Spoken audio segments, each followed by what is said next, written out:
Okay, last night we discussed how a person can be mechazik, they can strengthen themselves in their Torah, and we spoke about the two ideas that Rav Gershon Edelstein says. One is that we have to find more time in our very busy schedules that we all have. With all of our distractions, we have to steal away some hours of time, moments of time to be able to learn. And the second thing that he writes is that in the echos, in the level of one's learning, in the amount of time that a person puts in, the effort that he puts in to understand better, everybody could do more in that area as well. The next thing that we said we have Torah, Avodah, and Gemilas Chasadim. The next one is Avodah, which is loosely translated here as Avodah service, which means tefillah, but he's going to add other things as well. And he says, Avodah, tefillah beKavanah b'yishuv hadas. The way in which you can daven with Kavanah, with intention, is if you have Yishuv hadas, your mind is settled. The HACHIZUK Emunah also included in this is to be mechazik, strengthen ourselves in our Emunah. The second thing we're dealing with over here is Avodah, is our service of Hashem. Avodah shebelev zu tefillah, like the Gemara says in Tainis, the service of the heart is referring to tefillah, to our prayers. Ushleimus ha'avodah shebelev hi kashem mispalim b'kavanas halev.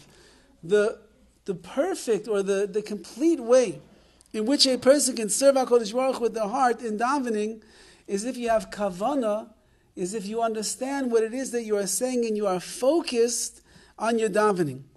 V'kosav b'sfarim, in the holy books, it writes the following.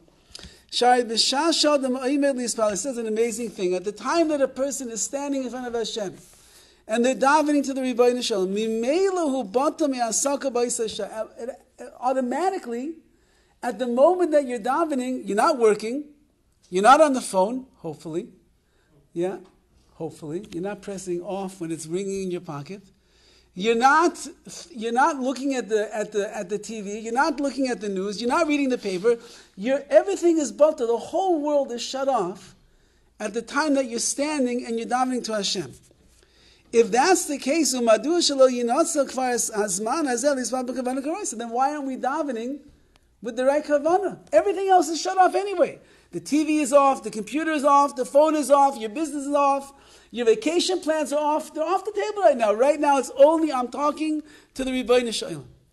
So if that's the case, that it's so focused and it's such an individual avoid at that point, why then are we missing out on kavanah? Everybody knows that even though they were standing in the middle of the Shemoneh Esrei, we are thinking about the politics, we are thinking about the indictment, we are thinking about Parnasa, we are thinking about balancing the checkbook at the end of the month. We're thinking about all of that. Why? We're standing before Hashem and everything else is batal. So he writes, Amnam ein ze kal yispal b'kavana. It's not easy for a person to daven with kavanah, with intention. V'tzrichim lazeh yishuv hadas. In order to be able to daven b'kavanah, you need yishuv hadas. Your mind must be settled. Umenuchas hanefesh, you have to be at peace and be at ease. If a person comes into davening and they're wound up from the day, when their mind is rolling with all different thoughts, it's buzzing with emotion and all the different things that are going on inside of there, it's impossible to daven b'kavanah, to daven properly. And therefore, to have Yishuv hadas, to be a person that is calm, to be a person that is relaxed, to be a person whose mind is settled when he's standing and davening, whatever you need to do to accomplish that, that's a part of the avodah of the davening itself. Just like before you work out, a person is supposed to stretch, otherwise they're going to end up hurting their muscles. So the stretching becomes part of the exercise itself. So too, a part of the exercise of our tefillah is that you have to be loose and limber, and your mind must be relaxed in order to daven in the right way. You have to look for advice, ways that you can accomplish this. What do you need to do? Everybody's going to be an individual. Everyone will be different. What do you need in your life to achieve Yishuv hadas, to be relaxed and have your mind at ease, so you can stand and you can daven to HaKadosh Baruch Hu, that you can have the proper kavanah, the proper intent in your davening. We know that the Gemara tells us the Chasidim HaRishayim, In much earlier times, they used to prepare 1 hour before davening. They used to daven for 1 hour, and then it was like the cool down for another hour as well, just to gather in all their thoughts. So Rav Wolbe writes in Ali Shore that it's not possible for a person to spend an hour these days preparing for davening, but at least a minute before you daven, at least just sit down for a moment and think to yourself, what am I about to go and do? I'm about to talk to the Rebbeinu Shalom, and he's listening to me, and he hears everything I have to say, and there's no lack of resource that he has to answer all of my tefillas. So if a person would just have one little thought before they daven, perhaps it will just allow us to gather in our thoughts before we stand and try to have kavanah. And then he writes, not only is the avodah shebelev, the service and the duty of the heart, having to do with davening, it's also strengthening ourselves in our emunah, in our faith. There's a lot of levels to reach the height of emunah b'shleimus, complete emunah in Hashem. Also, bitachon, trusting in Hashem, also has to do with emunah.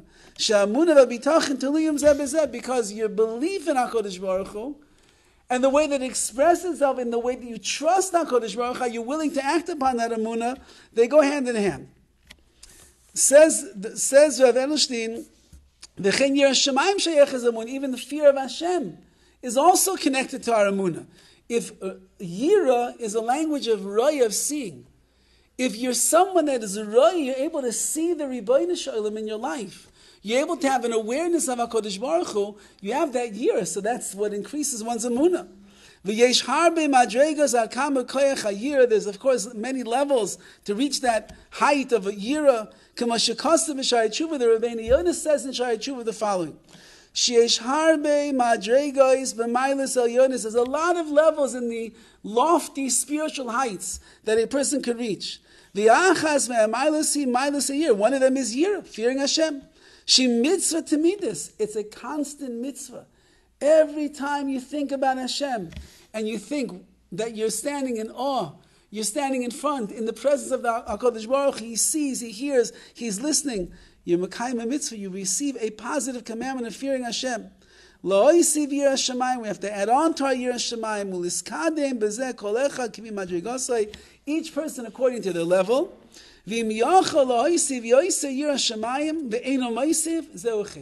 to what he said yesterday, if a person could add on more Yiras Shamayim, they could increase their emunah, they could increase their kavanah in davening, they could increase their avos Hashem, so on and so forth, all these lofty things, and they don't, then the not increasing of what we could accomplish, that itself is a chet, that itself is a sin.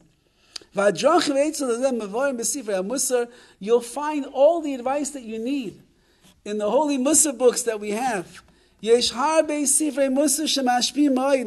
works that we have of Musar will be mashpil, will have a great impact on us. Will be cold door in every generation. Every generation has their own Bali Musar, their own Musar experts for that generation who understands the challenges of that particular generation. And